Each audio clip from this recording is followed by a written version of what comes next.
Alrighty then, ladies and gentlemen. Let's go ahead and say hello to Michael, Luca, and damn, it's all one word. I gotta pronounce the whole thing.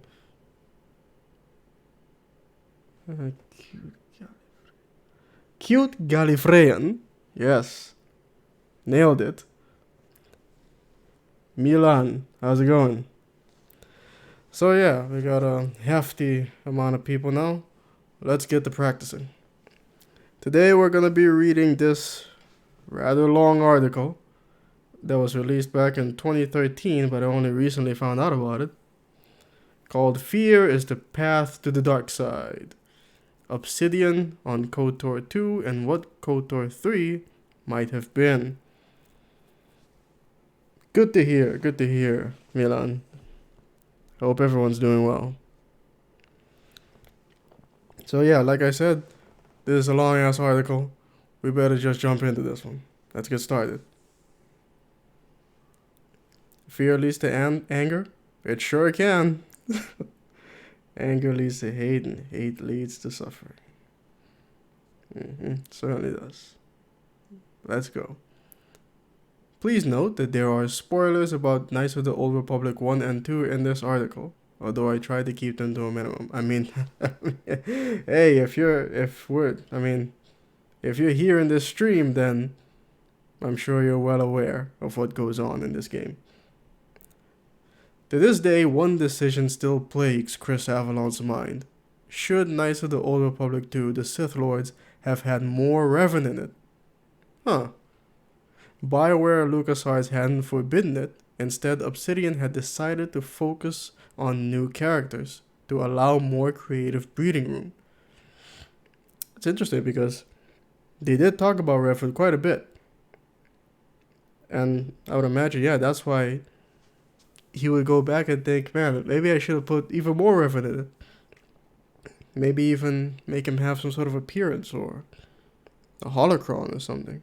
That would have been nice, but then, again, creative breathing room is important for a creative focused industry like the video game industry. Hello, hey, Dot, Rika, that guy, how's it going? And you gotta go already? Damn, dude. You're trying to catch up on Game of Thrones. Alright, man, have a good one. This is gonna be on my YouTube channel, so you can catch up later. Making it vague and mention through hearsay was the best thing he did. Maybe, yeah, it did kind of work out in the end because it wasn't bad. But then again, if I was in his shoes, I'd probably think the same thing. Not just that, but a lot of things like maybe I should have done more of this, maybe less of that. It's, I think almost any creative mind does that. Working on subtitles. Nice, man. Good.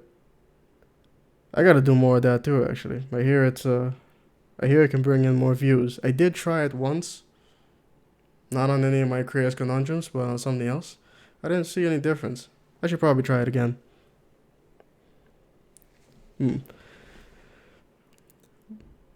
But I don't know if that was the best decision, Avalon ponders.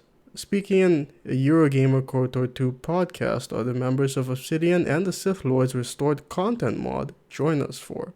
You can listen to it in full right now. We are not, jokes and all, we are not going to do that right now, but it does sound interesting. I might look into that one. There's a lot of design decisions that occurred in Knights of the Old Republic 2 that to this day I still question whether that was the right thing to do or not. And one was, ideally we should have maybe looked for more ways to introduce Revan in the sequel. The subtitles? Yeah, even for a short video. I did it for like a 2-minute video. Took quite a bit. But then again, wait, did I? No. But then again, he adds, when we were plotting out the idea of doing the third game, we just thought it would be cool if we were foreshadowing what Revan was really doing in Knights of the Old Republic 1, and what he was preparing for in Knights of the Old Republic 2, and then bring it to a close, the end of the trilogy. But we didn't get a chance to do that, man. As I grow older, I find out about more and more things that more and more creative ideas that never got to see the light of day. At least this, we're hearing about it. Think about all the stuff we've never heard about. Yeah, I'm doing it for a 35-minute video and I want that. God damn, dude, 35 minutes. You really know how to, man. I mean, that creative video is 2 hours and I don't know if I'd ever be able to do that, but who knows? You never know. Maybe one day. But I'm always worried about I'm always looking at the length of my videos and I get worried that people aren't going to sit around for this. It's too long. Especially in my static videos, I try to keep those under 6 minutes. Longest videos and I hate myself. And I also subtitled the creative video, and that was pure. You subtitled that whole thing? God damn. That's work. Anyway, let's keep going. Yes, a Knights of the Old Republic 3 game existed in pre-production at Obsidian Entertainment. We know this. I always liked the idea that Revan, as smart and powerful as your player character was actually even more of a brilliant strategist than became apparent in the first game. Avalon goes on. The entire second game is littered with clues as to why didn't Revan destroy the infrastructure here, what was he trying to make sure was still intact, what did he or she see that no one else saw, which was brilliant, by the way. I liked almost like that he improved on someone else's work, which is sometimes kind of disrespectful to say. No disrespect to the writers, to Drew Karpyshyn at BioWare on the first game, but this was, I mean, Chris Avalon really came in and cranked Revan up to 11. That Revan that people talk about today, the one they love, only exists because of Knights of the Old Republic 2. Which is odd because most people, when they think Knights of the Old Republic, they think the first game. Most of the time, and never the second game. But The Revan that we know and love wouldn't exist without the second game. No disrespect, but everyone likes Avalon over Drew. I mean, once you're exposed to Chris Avalon's work, it's tough, man. It's tough. But anyway, see, I thought that was giving a nice nod to, wait a minute, Revan realizes there's an even larger force at work here, and he's focusing his efforts on that and keeping the big picture in mind. That was one thing. The idea that there was a larger global conspiracy makes you sound Deus Ex. The third game would cast you as the exile and allow it. The third game, really, would you're the exile again. Oh shit! Hey, Angel Terrado, how's it going, man? Nice to see you here. We're just over here reading a pretty old article about a podcast Chris Avalon did with Eurogamer and some of the guys who made the restored content mod. Tori K, how's it going, man? Hey, thanks for the $15 donation to everyone, including Tori K. The book I ordered using the donations arrived today. I'll post a picture of it later. Yes, the third game would cast you as the exile and allow you to track Revan's path, whether you encounter him or not. He pauses, as in Chris Avalon pauses, wary of spoilers in case the game ever happens in the future. This was 2013, after all. The game was that even before the modern day Sith came into being in the Old Republic. Modern day as in Old Republic era, so even older Sith. There were even more distant Sith Lords that were considered the true Sith, and the idea that they were still lurking out there in the galaxy, waiting for a chance to strike. Kind of like the shadows in Babylon 5. I've never seen Babylon 5, damn. I thought would be a cool finale for that Old Republic trilogy. You know, I've had my own idea of how Knights of the Old Republic 3 would go. I haven't told any.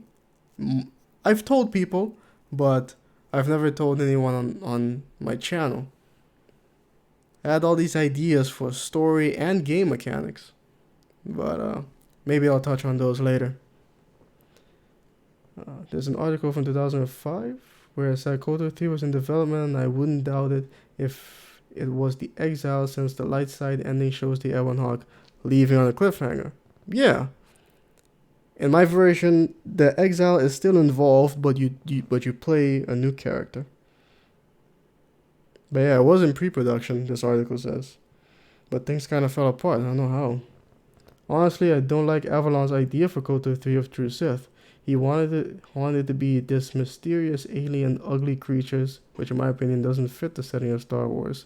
Is that what the shadows in Babylon 5 look like? I mean, Sith, and considering all the gnarly looking aliens in the Star Wars universe, if you combine that with what the dark side can do to you physically, I can imagine that, yeah, you could probably end up with some pretty horrifying figures, even more horrifying than Darth Nihilus, which is something no one's ever really done before, now that I think about it. Except Abeloth.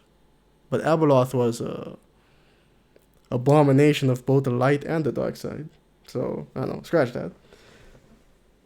As much as I hate Thor and preferred if it didn't exist, I think it's better that we didn't get a KOTOR 3. The shadows are kind of shape-shifting aliens that corrupt everything from millennia ago. Force users can't shape-shift. Actually, no, they can. At least the Guardians of Mortis can. I don't know if anybody else has ever looked into that. Maybe it could have said in the game that the true Sith were the old Sith that were on Korriban that were mutated. That would have been interesting. They were on Korriban and left? But then, they were on Korriban. It would have to be after the old Sith Empire, like after Mark Ragnos and everyone who was buried on Korriban, but still old and older than what we see in KOTOR 2 or what we see in Thor. I mean, the old. I keep saying Thor. Sounds like I'm talking about something else. Like the first Sith and the red skin one, the purebloods. I prefer to keep Star Wars being about Jedi versus Sith for eternity and not change from that mold. The genius of KOTOR 2 is that it was still that cycle but criticizing it at the same time. I don't know if I would have a problem shifting away from Jedi versus Sith, but I can assure you that it will stay that way. Till the end of Star Wars time, it will remain Jedi versus Sith. That I'm sure of. But then again, if they are going to branch out and do something else, then it will most likely be more of a spin-off than anything else. Let's see, where was I? I would have preferred a Republic Commando type game about the Mandalorian Wars. I would like that very much. I would like that very much. I love Republic Commando. But anyway, yeah. Part of the fun with designing them, he adds, was if you have these incredibly powerful Force users, and they have their whole hidden domain out in the distant reaches of the galaxy, what would that Sith Empire really look like at the hands of these things? If they could shape entire planets or galaxies or nebulas, and they had all these slave races at their disposal, how cool would it be to go into the heart of darkness, and you're the lone Jedi and or new version of the Sith. That's a good one. You're either a lone Jedi or a new Sith confronting these guys. What would that be like? I thought that would be pretty epic. You see, that second part would be interesting too for a story, for a standalone story. No Jedi, no Republic, no nothing. Just infighting between the Sith, because they do that all the time anyway. I think that might be an interesting story to explore, especially since we've never really gotten a first-hand look into what Sith society is really like from a day-to-day perspective. What would it be like to live within the Sith Empire? That was also an idea I had in my version of KOTOR 3.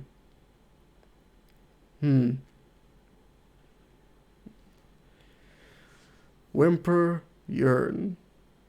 Knights of the Old Republic 3 would still involve the Ebon Hawk ship, your base, and your home, and you'd have a few of the companions from other KOTOR games.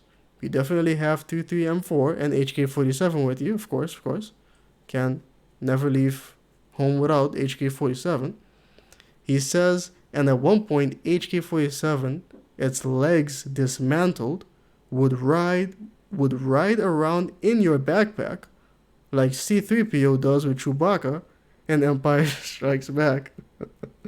I love that scene when Chewbacca's putting him back together, and he's reciting what happened. He's like, "Oh no, I've been shot." Feral Changeling, how's it going, man? It hurts that the mall game will never see the light of day. Yeah, from like the few like prototype footage that I saw, it kind of reminded me of the Batman Arkham games. But I'm cool with that. I love the Batman Arkham combat style. So during one of the sequences in the game, Avalon Expands, you'd actually have HK-47 firing behind you and being your cover support while you're carrying him around on your back and getting to a repair station. That sounds like fun. How about Mandalore / Canderous Ordo coming back as a recurring thing? Who knows? Maybe they would have done that too. But so far he said that only the droids will remain. Maybe more, but probably not Canderous, because Canderous, yeah, he might do a reoccurring appearance thing, but I wouldn't think they would make him a prime party member again, because he has to be back leading the clans. You know, he can't just be flying around forever. Do you think we will ever get KOTOR 3? Not really, no. But I hope, if anything, very doubtful, that they put Revan in Jedi Fallen Order. How? Calling back to him in any further Star Wars projects. I mean, they could make him canon if they really wanted to. But I don't know, we'll see. Canderous will want revenge against the Sith for manipulating his people.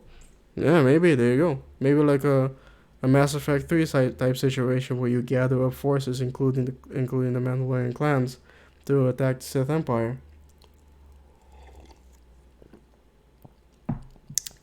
Except in Mass Effect 3, it was to defend against the Reapers. Canderous orders voice actor. Oh, damn it. He died? Damn, I didn't know that. Rest in peace. Imagine leading an army of Mandalorians like the assaults on the fortresses in Shadow of War with Canderous by his side. Yeah.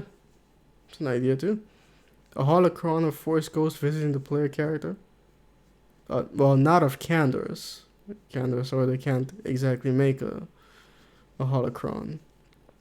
But a holocron of someone else? Sure, why not? Maybe even one of Kreia. They can find one.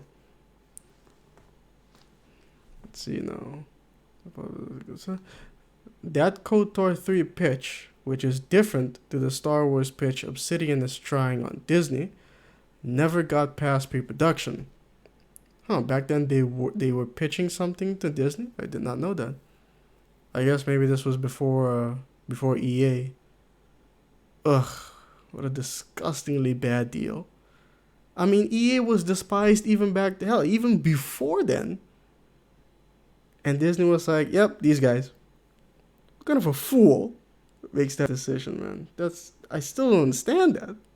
Anyway, it was a matter of getting LucasArts to greenlight the title, and to be honest, I don't know all the reasons that went into this.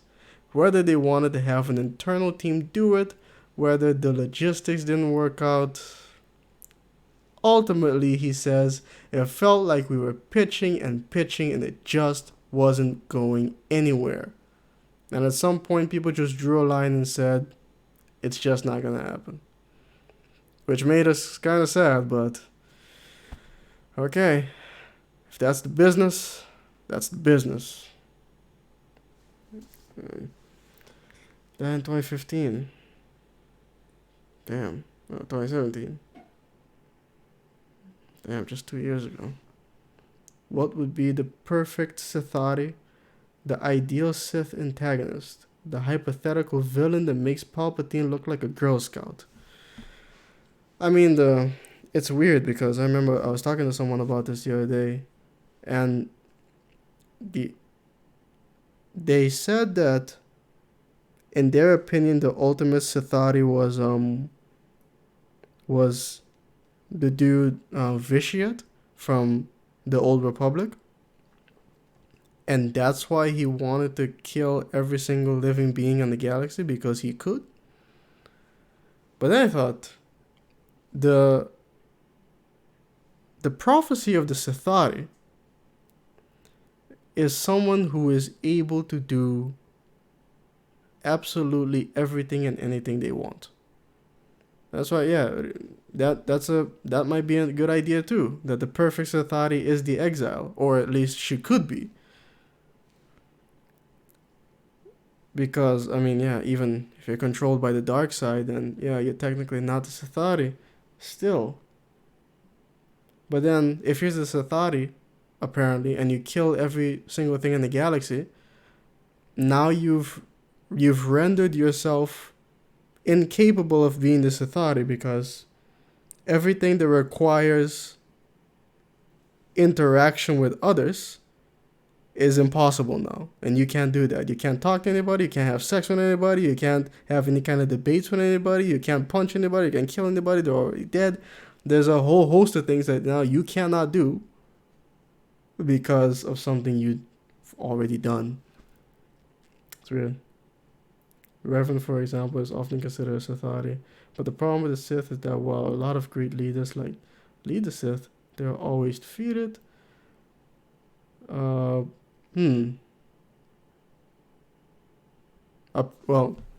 Marka Ragnos wasn't defeated. They actually had to wait until he died of old age. But I don't know, maybe you could say old age defeated him. It was themed, then the bread of Visha, the bread of accordion.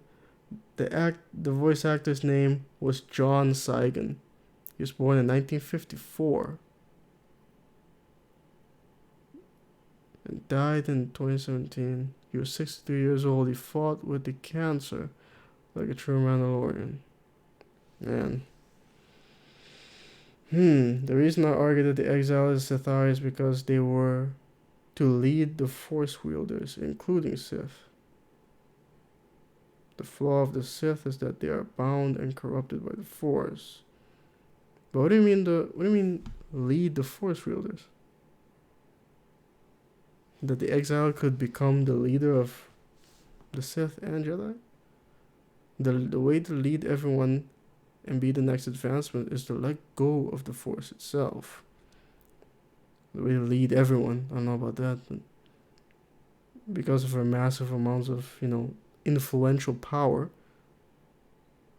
she could very well end up leading everyone, right? Isn't the Jedi corrupted as well because they rely on the Force and dogma? Jaden Core, I think you're talking to Rika now, right? Because the final opponent of Marka Ragnos. Jaden Core? Oh, from, yeah. And what was that chick's name with the scepter? Or with his scepter that he possessed? Can't remember her name, but screw it. The Jedi are its slaves, and while the Sith claim to use the Force selfishly as a tool, it becomes dependent on its power and never overcome it. Indeed, the Exile is the only character that has ever turned away from the Force willingly, which is what Kreia loved. Jedi is slaves to the Force, Sith addicted to the Force. That's big as summer. Jedi are more servants but slaves. I mean, the difference between the two words, the whole idea of the Jedi is that they willingly serve the Force. Willing slaves. It's not completely unheard of, even in our own society. Be right back? Alright, yeah, you'll be right back. I'm gonna play this in the background while I play Koto. Alright. Where was I? Yeah. It could have had something to do with the new consoles. PS3 and Xbox 360 arriving and engines needing redoing, which would have been expensive and time consuming, points out Dan Spitzley, then senior programmer, now lead programmer at Obsidian. That's a good point, concedes Avalon. Thanks, consoles. Thank you. Consoles really... consoles are like the cap of a gaming generation. They come out and then, the games that come out are officially especially you can see it easily in graphics and such. The graphics, they can only reach a new plateau, and they can't keep advancing until new consoles come out with stronger hardware. And they said you don't have to use the Force to be good or bad like Karth and Kylo nor. They both served the side, but they had a thing in common. They weren't corrupted like a Force user. The Force is more like a potential, and the greater your potential, the greater the impact. Kreia compares it to wings of a butterfly. And did she say butterfly? I think she said Minok. But Star Wars. You know, she's talking about the butterfly effect, you know, chaos theory and such. And the force wielders have large wings, metaphorically speaking, yeah.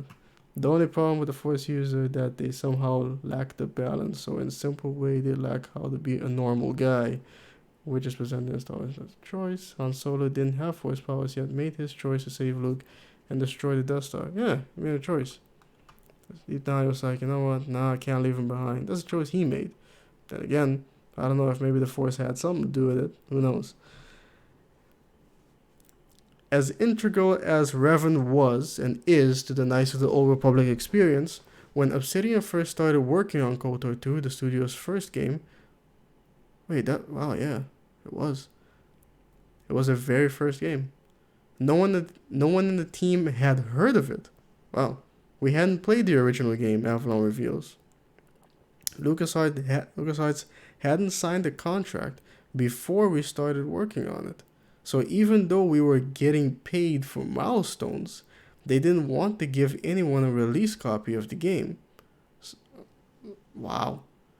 They started working on the second game before the first game even came out, but then why were they so rushed? So we were kind of guessing as to what the first storyline might be. Wow. They threw together concept art for characters who only might exist and whipped up a tentative story around them. When Chris Avalon finally played Knights of the Old Republic, he realized how terrible and out of kilter with BioWare his story had been, and flung it into the bin. He also realized, I wonder what that story was. He also realized something else. This was going to be one hard act to follow. Huh. It's very humble of him. But I mean, yeah. It'd probably be pretty bad if he was, you know, if he was an arrogant person, if he really let, you know, the idea of him being like one of the greatest writer in the video game industry, let that go to his head. Brackers, you're new. Haven't seen you around here before. Welcome. The fact Avalon said this in KOTOR 2 is still a great game shows how good the team was. Yeah. I mean, but still training Anakin while doing. Oh, you guys talking about something else. Do they get a? The moment I hit the planet Manan, and I was walking around in the sea floor, I almost threw the controller at the TV because the game was getting so fiddle-sticking awesome. I like the guy who's scared of the insane Cellcath, and he locked himself in a locker. Fishy? That guy. And then when the storyline played out, I imagined him mouthing a whistle. What?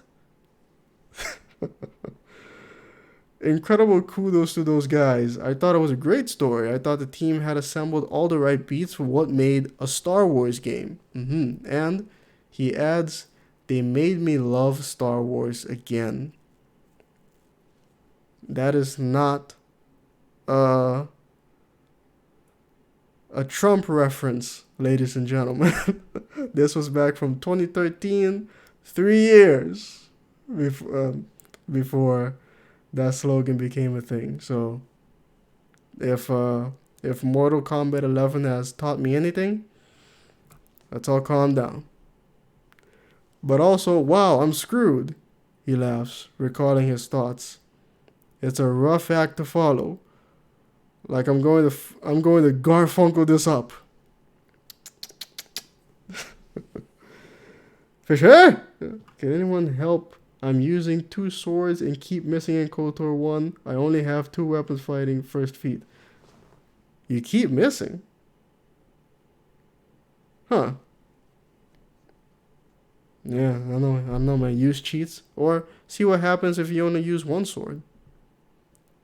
Who knows? Play on the Xbox. Well, then I'm sorry, man. I don't know what to tell you. But yeah, that's a good point. Your dexterity might be low, but then again, you're gonna have to hit something to actually level up. So good luck with that. Let's see, where am I? Yeah. It's easy to look at the first Knights of the Old Republic and at BioWare and assume BioWare had the same conditions to make a sequel in. I wasn't paying attention. Well, that's weird what happened. It's easy to look at the first Knights of the Old Republic and at BioWare and assume Obsidian had the same conditions to make a sequel in, right? Obsidian did not. Obsidian had it hard.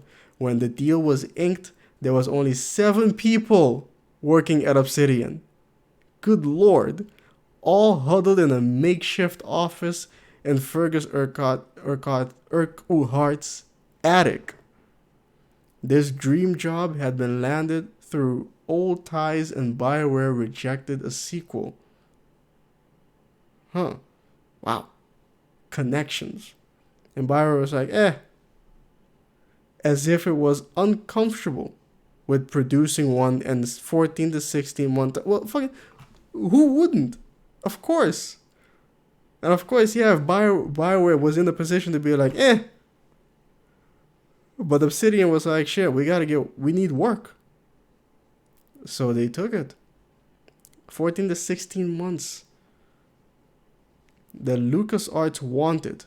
Why did they want it? Who the hell knows? BioWare's Chris Priestley echoed this in a panel recently. But Obsidian couldn't and wouldn't turn that kind of work down. Yeah, exactly. Let's read the chat here. Grenades and mines, fallback, alright, and thanks for the info, guys. Yeah, good luck with that. They didn't need the work, but they knew it was a once-in-a-lifetime chat. They didn't need the work? I mean, I don't know, man. If I'm working out of an attic, I'd be like, I don't know if they were getting that much work thrown at them at the time. I mean, they certainly wasn't in a position to really make their own game, not really.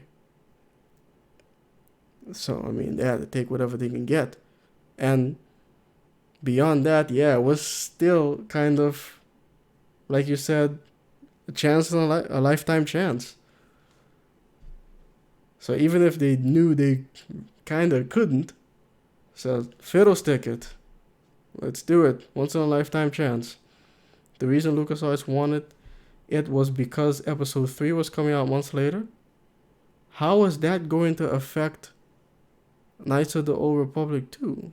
I'm still not seeing it. Episode 3 comes out. Then what happens? More hype for completely different stories. Shit. I don't know, man. That doesn't sound logical to me. Hal Floored. How's it going? You're new too. I haven't seen you around here before. Good to have you. Obsidian always takes other people's games, to be honest. In the beginning, that's mostly what they did. They made sequels. They made KOTOR 2. They made Neverwinter Nights 2. They made Fallout New Vegas. That was how they got their foot in a lot of doors and also work. And they always do it better. I mean, New Vegas, yeah, they were gonna do New Vegas better because these guys were the phoenix that rose from the ashes of Black Isle Studios. Fallout was their baby.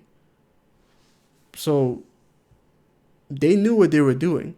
Fallout 3, look, don't get me wrong, Fallout 3 was good. I enjoyed it a lot. It was made by people who very clearly were fans of the Fallout franchise and had great respect for it. But unfortunately, it was also made by people who don't really get it. You know what I mean? They just don't get it. I don't know how else to explain it. They don't really get it. It's almost like it was like an ambitious fan mod. Almost like a very ambitious fan mod. But hell, even fan mods have made. Nah, you know what? I'm not gonna get into that. Let's read the chat here real quick. Bethesda should have made a Star Wars game one of these days. I don't know about that. Doesn't even need a main story. Just give me a lightsaber, an open world, a few planets, let me keep prisoners and black hole them. I emailed you a few times in the past for topics. So we're on. Different names then. Yeah, you're just new to the live stream. Yeah, exactly. Yeah. That's what I mean. Sergio Ruiz, nice to see you. How's it going? We got Force Unleashed after episode 3, which makes a lot more sense because it directly connects, kind of. Well, more. It connects more with episode 3, but this 4,000 years in the past. Come on now. And we also got Lego Star Wars games, which weren't bad. Watching the cancel Battlefront games. Yeah, Battlefront 4 was to have the heroes be villains and villains be heroes. Battlefront 4, or are you talking about Battlefront 3? I remember seeing that leaked footage. New Vegas and the Sith Lords have something in common. Both of them are more detailed and they got a better crafting system. Yeah, okay, yeah. Okay, yeah. I got you. Kept alive by mods. Battlefront 2 being released, the hype episode makes sense for me, but KOTOR 2 does not. Exactly. Melodic Deity, yes. That was you. Ladies and gentlemen, that's the guy who, if not for him, the Kratos Conundrums episode titles and functions wouldn't exist. And that topic is something that, after I made that video, I see examples of it almost every day since. Honestly, but yeah. And I think we need Imperial Commando, yeah, but that's not gonna happen, unfortunately. I don't think. Honestly, it doesn't make sense why LucasArts wanted KOTOR 2 by a specific date. It doesn't. The team asked for more time and were denied. Why rush it? It doesn't really make much sense to me. I don't know. Maybe it somehow made sense to them. If we understood it, then maybe we'd be them. Re-released in December release. Battlefront 4 was the one to be alternate history game. Darth Vader would have been Luke Skywalker and Leia as Empress with an insane slave bodyguard called Chewbacca with Grievous as Rebel. That actually sounds pretty good. It kind of makes me think of that DC animated film, Gods and Monsters, where I think it was Paul Dini who wrote it. He just flipped everything on his head because he said after the reboot of the New 52 reboot, he was like, if you guys are gonna do a reboot, then really do something different. He basically felt they didn't take it far enough, so he made that movie. Pretty good too.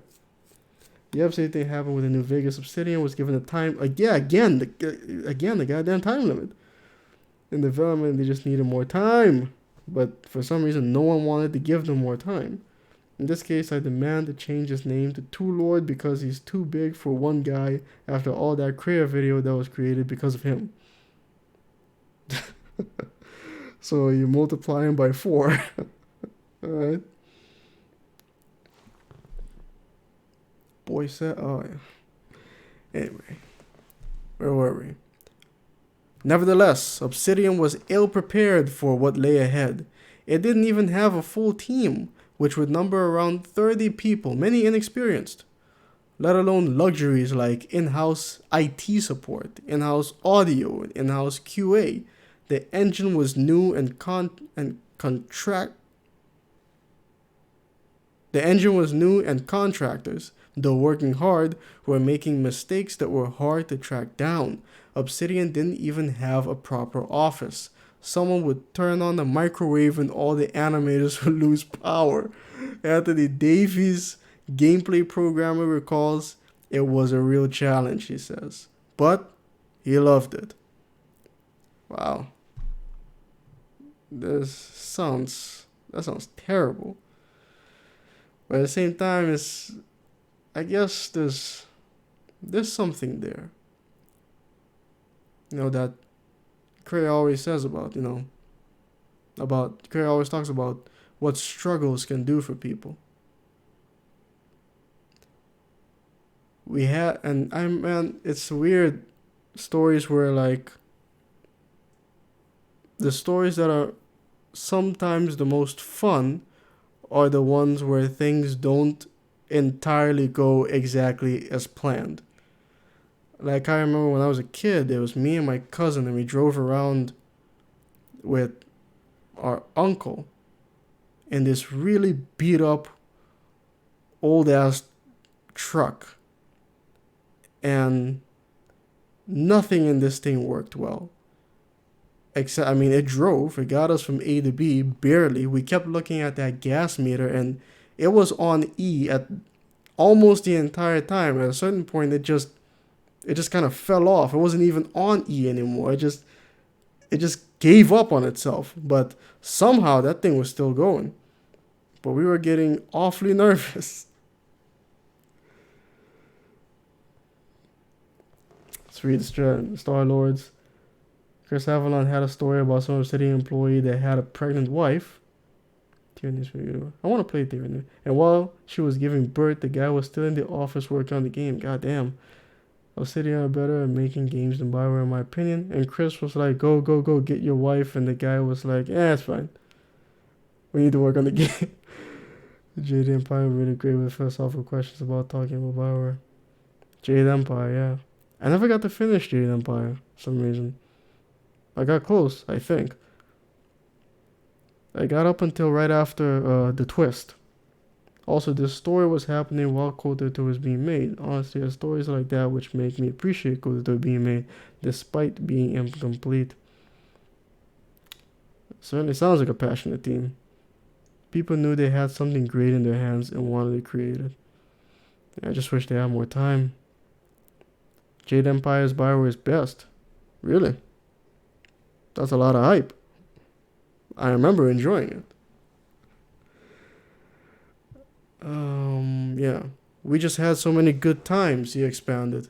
Because, you're thrown into this situation where you've got cables running everywhere, you've got machines, you're like, who took my Xbox development kit?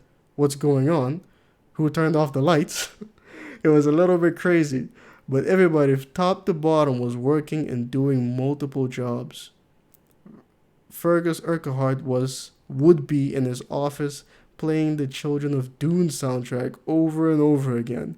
And he would be in that office and he would be working on the game. Everybody worked on the game. And you knew everybody was pulling their weight. Everybody was in the same boat. One of the senior designers, Tony Evans, his wife, here's the story, yeah. His wife was pregnant at the time, and I was like, Tony, why are you here in the office? Chris Avalon recalls. And he's like, I'm going to get this done. And I'm like, Tony Evans, I always want to work with you. You are amazing, although I feel horrible right now. Wow. Yeah, I guess you read this a while ago. I only just now found it. Let's read the chat here real quick. You should. It's a great game. You mean finish? I should finish Jade Empire? Yeah, I should. You're right. I really should. The Forever Evil storyline from the New 52 was awesome. Like, Luthor literally killed 3 members of the crime syndicate for killing Bizarro Superman. Wow. For killing Bizarro. I didn't know he felt that deeply about him. And the twist I wasn't expecting hit me hard. Jade Empire, that twist. Yeah, I was pretty taken aback by it. I was like, oh, wow, they're doing a KOTOR. They're doing that again. I wonder if KOTOR 3 would have had the protagonist be voiced. Huh. I wonder that too.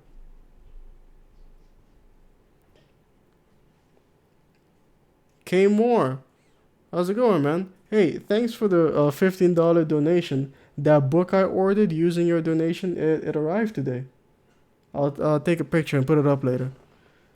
But hey, K Moore, everybody. Jade Empire was so stylistic and had such good graphics that it held up well into the 360 era. Yeah, I'm remembering. I only played it it's not a few years ago anymore. It was quite a few years ago now. Man, time has flown by. But yeah, it held up pretty well. Oh yeah, thanks again, man. It's on Steam. Oh, I have it. I have it.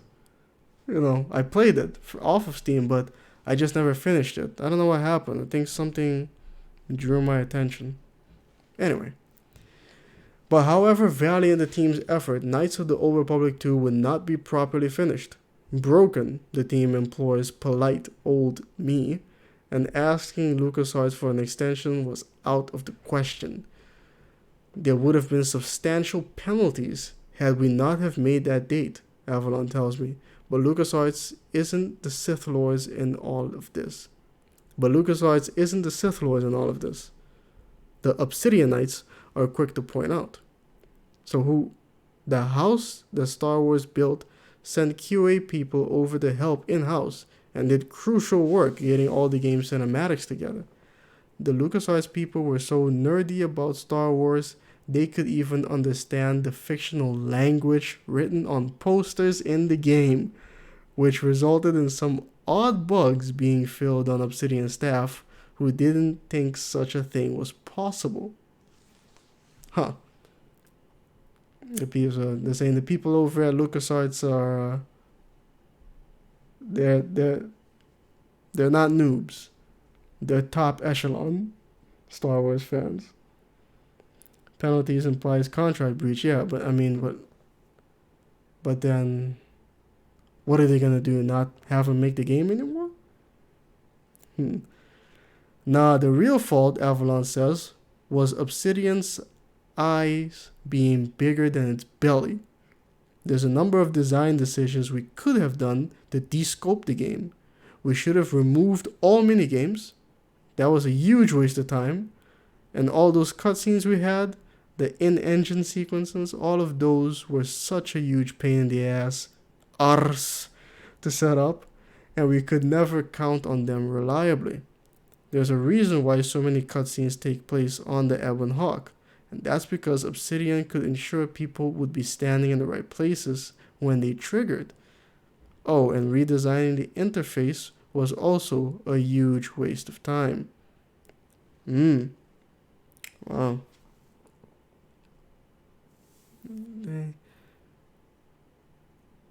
Musha Shaka Paka, which means get this game ready for Christmas.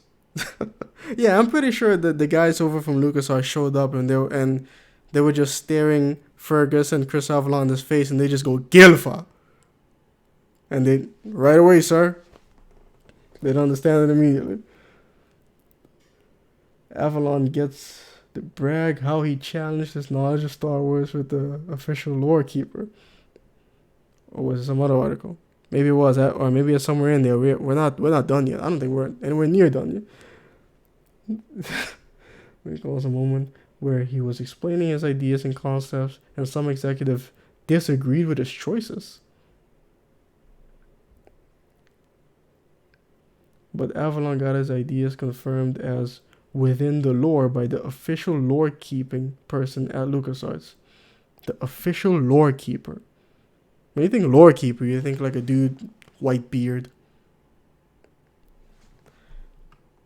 Emerated this picture? It's HK, that's my phone. Even when the figure deserves no such obedience. What was that? Something just happened. Did I just get a subscriber? Oh yeah, hey, Qinn Moore. Thanks for the following. Oh yeah, thanks for the subscription, I think. Wait a minute. Is this thing still... Oh crap. Did you just follow me on YouTube or Twitch? I think I may have forgotten to do something before I went live. Anyway, but yeah, thanks. I thought you were already a follower. Huh. Yeah, how did I get follower pop up? Yeah, no, because I got the Twitch page that's ready to go. I set that up during the weekend. Huh. Oh, okay. Oh, so you went over there and followed me. Okay, yeah, I got you. Thanks. Wonder if it was Leland Chi. Oh yeah, that was my phone. I gotta, let's see, what is this? Oh, it's from Twitch telling me they came more subscribed to me. Yeah. There's an email. But yeah, no, this picture, I mean, that's obviously HK-47. I don't know who the dude in the back is dying, but it kind of looks like something from Mortal Kombat. Although I'm more this image. I've seen this image before, and as you can see, for some reason I'm blanking on it. But Bastila is looking particularly top heavy in this image. If you follow my drift, she's looking fine. But anyway, let's move on. Chris Avalon had originally even wanted players to visit the home of Princess Leia, Alderaan, but they nixed that, he recalls, and some of the team's visions, such as the Siege of Kunda, was neutered by the restrictive power of the Xbox console they were working on. It was practically finished, says Anthony Davis, or at least several working versions of it were finished, but poor performance on the Xbox forced us to cut it and turn it into movies. The Siege would go on to provide the inspiration for the Siege at the Keep in Neverwinter Nights 2. Wow. That was supposed to be a whole siege. Interesting. Let's read the chat here real quick. I like to imagine the funnier and scarier moments are inspired by stuff at the office. The fishy but from someone who got scared of LucasArts visitors and hid in his locker. All I remember is Avalon getting his ideas checked by that person, and bragging that his research was within the lore. Something along the lines of, this idea comes from X, and the lore checker goes, yep, that's true. And he was patting himself on the back, going like, I was right. The deluxe airbags, you mean? That's exactly what I mean. The flotation devices. Is that like black, gray, old lady Sith spirits in this photo are supposed to be Kreia? What, you mean this image? No, I don't think so. Just some random dude who got shot by HK-47. Wouldn't surprise me with how the NGO series was still going out, and the stories like Candaris telling about his encounters with what basically was a Yuzong Vong corral skipper. Yeah, I played that story on the stream the other day. Imagine an M-rated FPS with HK-47 being the protagonist. A she hunts, or as she hunt, HK-47 is a she? Sure, why not? Darkest Forever, ranging from Jedi to rival Sith. Like during the... No, he built HK-47 after the Mandalorian Wars. Yeah, that's actually a pretty good idea, I think. They could, tie it in. It could be like almost like a stealth game, maybe. Well, not stealth game, but kind of. They can use some elements from the Hitman series, especially, HK-47, Agent 47. Coincidence? I think not, kind of thing. But actually, his name comes from AK-47, but yeah. Both games have a few references to other parts of the EU that was being published at the time. There's some old lady Sith spirit that gets abused and tortured, and it seems to be maybe implied to be Kreia. Oh, you mean the Old Republic? I saw that video. Yeah, I don't think that's Kreia. At least I hope it's not. Yeah. Anyway, moving on. But for all that didn't work out, there was plenty that did. The villains of Knights of the Old Republic 2 are far more memorable than those in KOTOR, with the exception of Revan. The villain, with the exception, well, when he was a villain. Darth Nihilus, Lord of Hunger, is the most recognizable. He's a wound in the Force and feeds on the life force and force of those around him, sometimes entire planets worth, and is so lost to the dark side, he tore his spirit out and encased it in his mask and robes, becoming a manifestation of primitive intent. Malak, from Knights of the Old Republic 1, is a burly bully with a mechanical jaw. Oh, whoop-de-doo. Don't call Darth Nihilus the face of KOTOR 2 around Chris Avalon, though. He doesn't like that. One pet peeve I've always had about the Nihilist art that sometimes people use is it was never intended. No, there was never intended to be any hint of what was beyond the mask. So every time I see the Nihilist picture and there's the outline of his nose behind the mask, I freak out. It's supposed to be a void. That's the metaphor of what he is. So it drives me crazy when they try and imply that he's human. Because he's not. Not anymore. A small voice. Yeah, now I think about it, the nose kind of confused me. But then I didn't know who made that art, so I just gave it a pass. Callow Nord was pretty bad. I mean, I don't know if Callow Nord was even good enough to be considered a villain. He kind of just dies like a bitch. Yeah, it's not PC to say. What I do with Nihilist art is that I Photoshop the nose out of it. There's just a mask and nothing else. It's just floating within a suit. The MMO butchered what Avalon wrote. The MMO butchered Star Wars as a whole.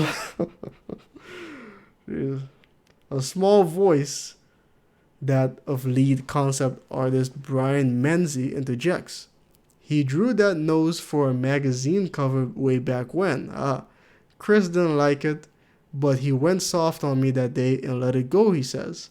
I wish he would have stopped me because we probably wouldn't be in this predicament anymore if he had. Nevertheless, Menzies earned lasting prestige by creating Nihilus, a concept created and greenlit in all 15 minutes. Wow. And greenlit. That character has gone on to be bigger than the game we created, and I'm very thankful for that. It's kind of sad, in a way. Darth Sion, Lord of Pain, took much longer to get right. Typically, Brian Menzies didn't have time to dilly-dally because he was modeling the character so well, so he usually sketched them quickly and roughly. But he couldn't get Sion, a corroding immortal whose excruciating pain was caused by the very anger and hatred holding him together. The Avalon's liking, Avalon having been inspired by a stone demon dying in anime Ninja Scroll. Yes. The pair had a great many conversations about how to get him right. Let's read the chat here real quick. I remember a Nihilist toy having what? A Nihilist toy having dreadlocks if the hood was taken down.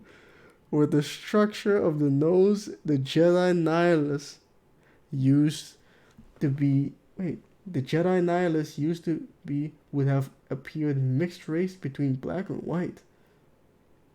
Dreadlocks. The hood would take me under. No. Yeah. Something that bothers me personally is that people call Nihilus a Sith Lord.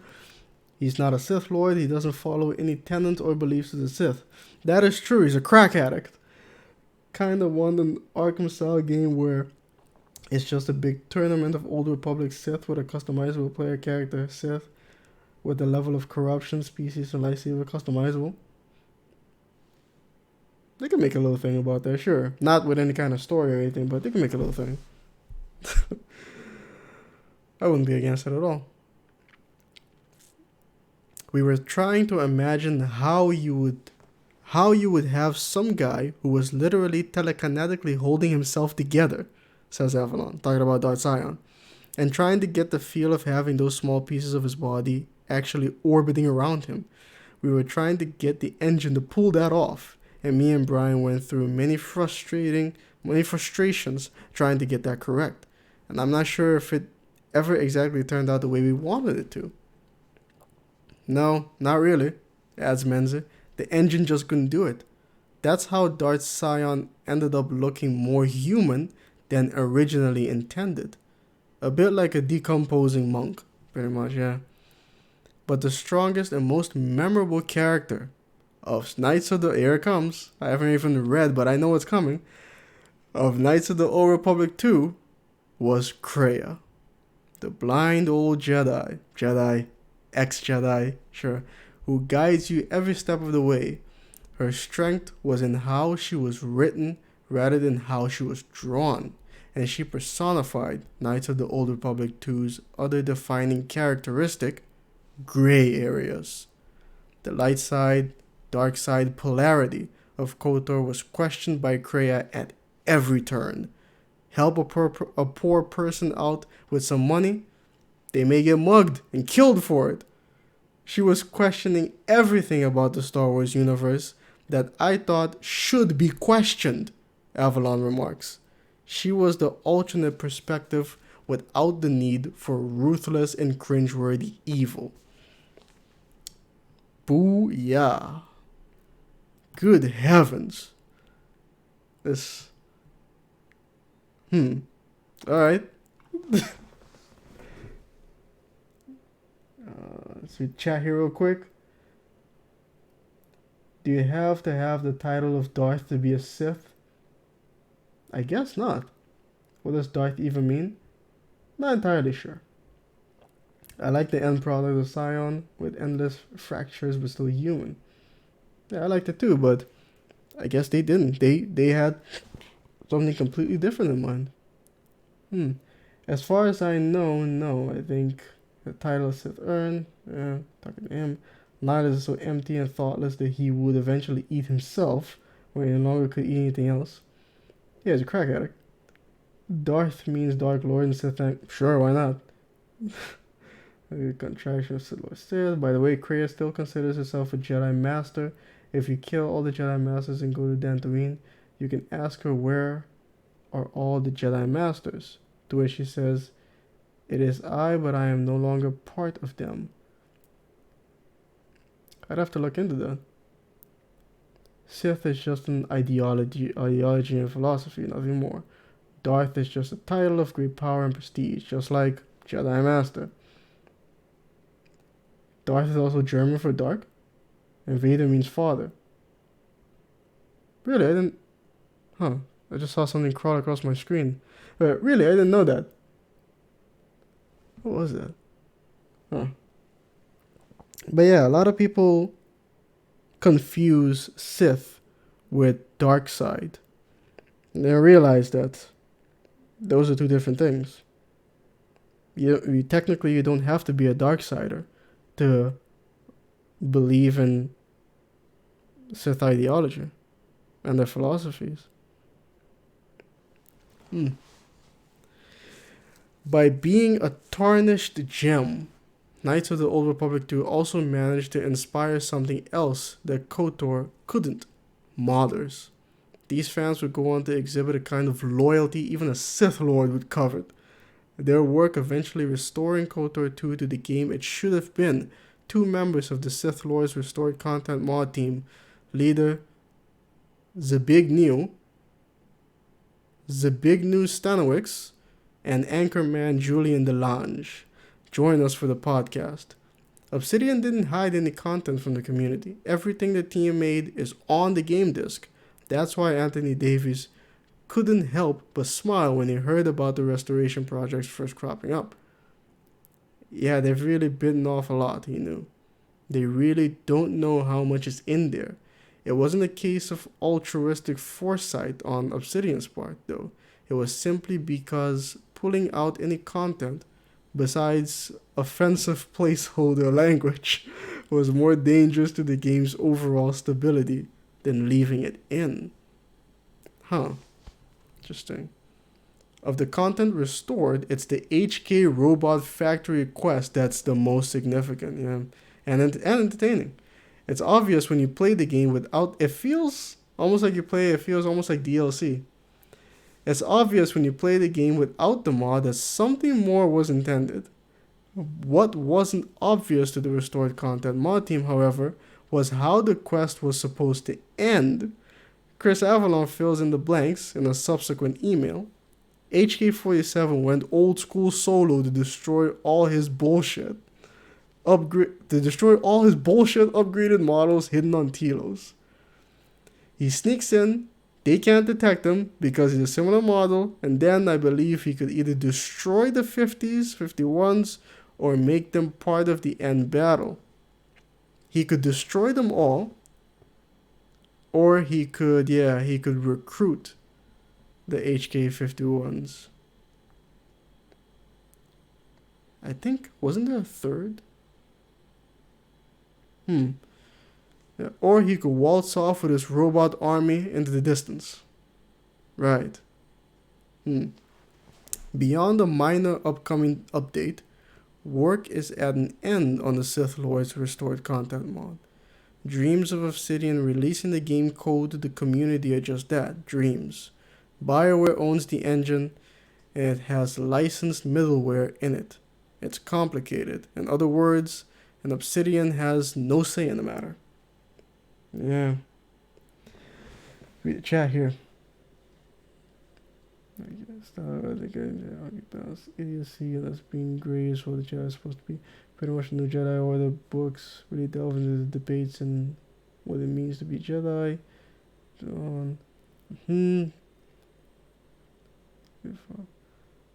Okay, you guys. Okay, it seems like you guys are talking amongst yourselves now. Okay, that's good.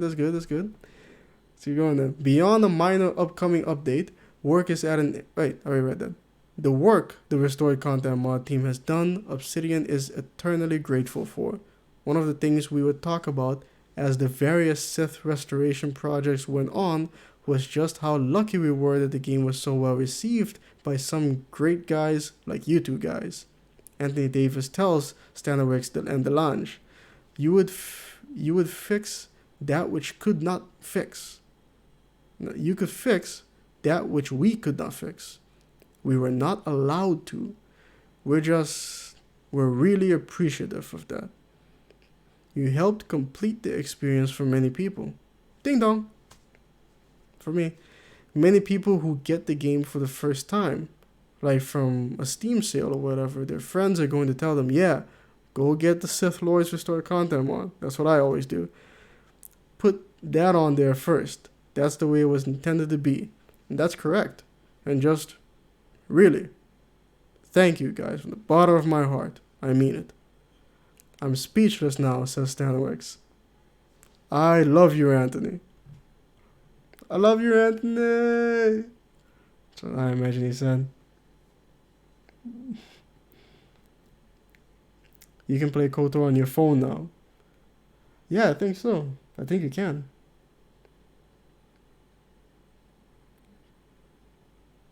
Okay then. I'm just reading the chat real quick there. Wait, what's this about? Yeah, Knights of the Old Republic 2 launched Obsidian, a studio that's plied a trade making other people's sequels since. Projects with tight deadlines, but struggled to manufacture breakout hits of its own. Nevertheless, it's taken on some big names over the years, such as Fallout, and there's a really promising collaboration with the makers of South Park due out before the end of the year. Remember, this was back in 2013. There's also Project Eternity, which ended up being Pillars of Eternity, a more modest production with a real talisman for the studio, plus a new IP no one at Obsidian will bloody tell me about. What's more important is that Obsidian has survived, though there were storms to weather along the way, and that survival is in no small part due to the Sith Lords. I mean, that's what made Obsidian, comments Dan Spisley. It's the reason we're still here. For me, KOTOR 2 just represents, Obsidian as a whole. If it weren't for the new studio and that new game, Spitzley's 8-year career in games would have sunk with Interplay. I was in the same boat, Brian Mans adds. I was finishing up at Interplay, and when this project started, when they were able to start bringing those of us who were still lingering behind over at Obsidian, it felt like a fresh start. And that feeling carried over to a camaraderie that, I don't know, it was pretty exciting, and I felt so blessed to be a part of it. Honestly, in my career, 20 some odd games, is probably in the top 3 favorite moments of my life. It was such an eye-opening, amazing experience as Anthony Davis, whose first game programming job it was. And even so, now that I'm out of the games industry, after almost 9 years in it, I do look back on it, and it's got a lot of bittersweet memories for me. I wish I could have done more, but I'm proud of what we did. It's a bittersweet notion shared by Chris Avalon. I miss the people, Anthony Davis closes. I miss the good times that we had and the hard work that we put in. Wow. That was a good read, man. This guy from 6 years ago is still hoping for a Koto tree. Man, yeah, I'm sorry, man. I was too, but I don't think it's happening anymore. But hey, we'll always have Koto 2. It's not going anywhere. Ooh, how long have we been going? Hour 17 minutes. So I actually hoping this will last for a half hour. But yeah, let's read the chat here real quick. Jolie, and he will dodge the question of why he did nothing. You can even call Jolie a coward, to which you'll agree and say that there are worse things to call yourself. Essentially doing nothing, not taking sides, is apathy. I mean, you could argue that he took his own side, but sure. I mean, I don't know. He certainly did decide, you know what, I'm done here. I'm gonna go off with this dude. And he did end up fighting in the Jedi Civil War. So obviously not that apathetic. But there's a character in The Last Jedi in the side story with Rose and Finn that has the alias "Take No Side." Guillaume, not you mean damn it, can't remember his name. But yeah, I know who you're talking about. Jolie sat in the jungle angry. I don't know, he didn't seem all that pissed when I met him, but you know, he's an ornery old man, sure. Oh, well, the Wookiees were being enslaved. Yeah, but but I mean, hell, I don't know. I mean, sure, he could have jumped in head first, start swinging lightsabers at Zerka, but I don't know. And another way you could see that you could say that it was kind of their problem. And yeah, you can kind of say that's apathetic, but at the same time you could also kind of say that he was kind of letting them mind their own business. Or minding his own. Yeah, Benicio del Toro. Yeah, that guy. Yeah, that's him. That's the name I was trying to remember. I just call him a coward. Sure. Where he talked about the casino funding both First Order and the Resistance. Well, no, they were dealing. They were double dealing. They were selling weapons to both sides. It's kind of like, yeah. But the lesson of doing nothing is sometimes for the betterment of it all. I agree Jolie could and should have done something, maybe not go hack and slash with a lightsaber. I don't know. What should he have done? Fight for the Wookiees? Fight their battles for them? I mean, when he was there, their current war chief was not exactly against the slavery. So he might have ended up fighting certain Wookiees as well, if he had tried to put a stop to it. The interesting point is that Revan, when going on the planet, is the one that helps and can choose sides.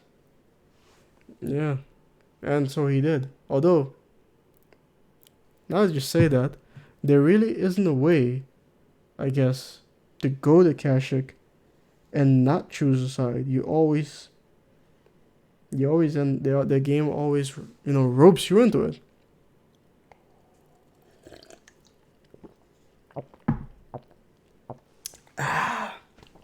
Ooh, that's some good nectar. You can't just walk away and not pick a side on Kashyyyk. I don't remember, so yeah, you're probably right. Or are you still talking about Jolie? Fighting behind the scenes to assist, going in head first, not always the best option. IRL.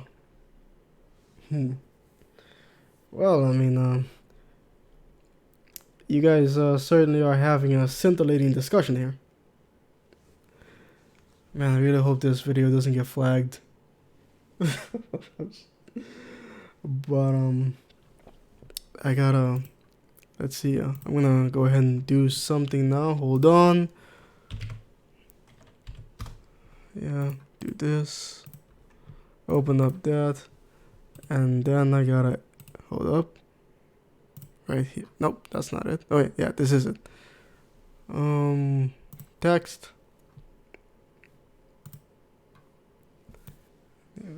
Yeah, sure, why not?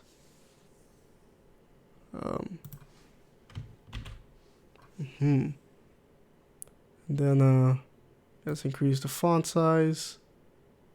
That's too big. That's good. Maybe add a little outline color. Make it black. Increase the outline. There we go.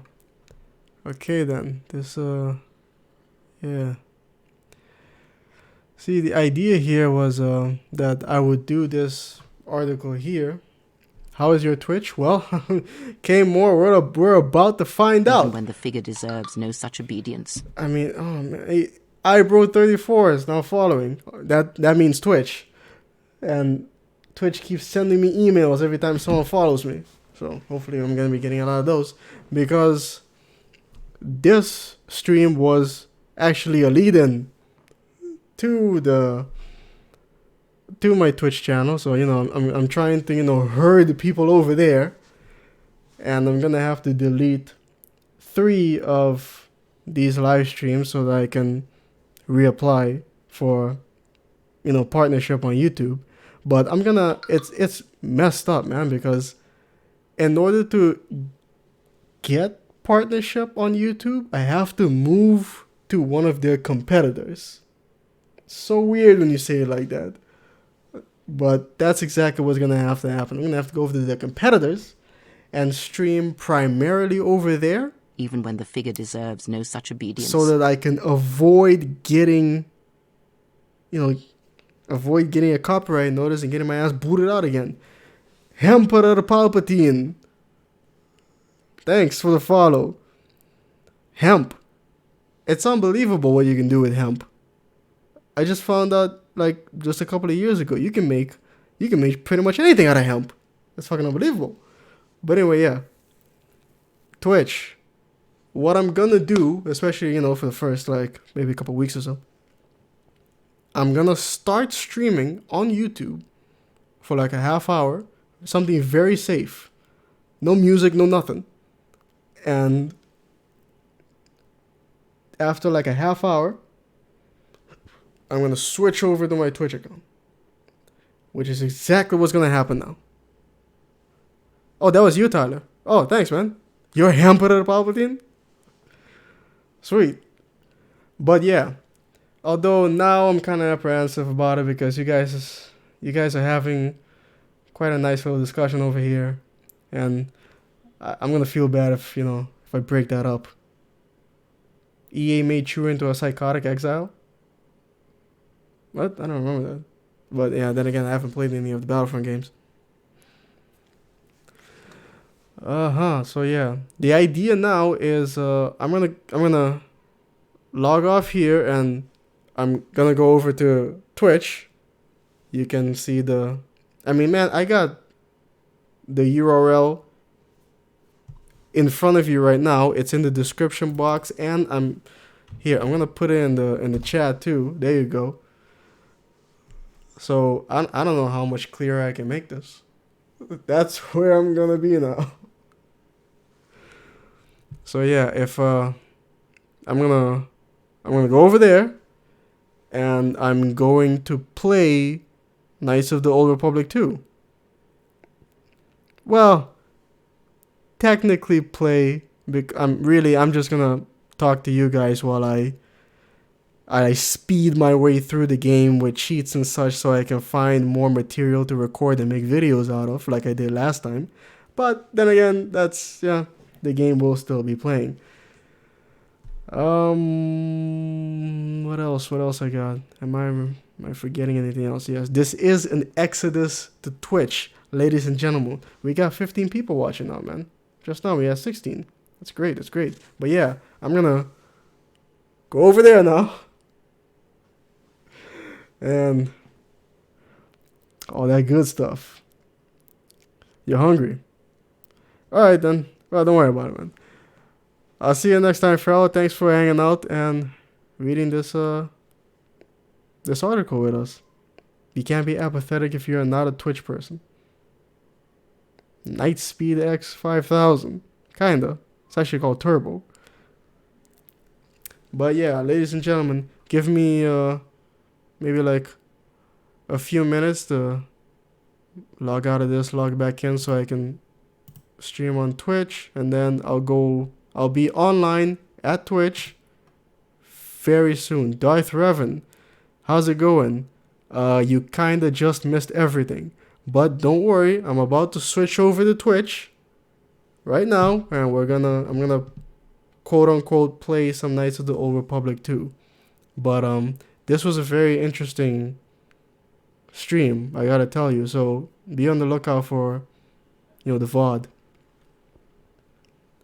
I'll check out your Twitch. I guess I'm not apathetic. Yeah, I guess not. No, you're being very responsible right now by going to my Twitch page.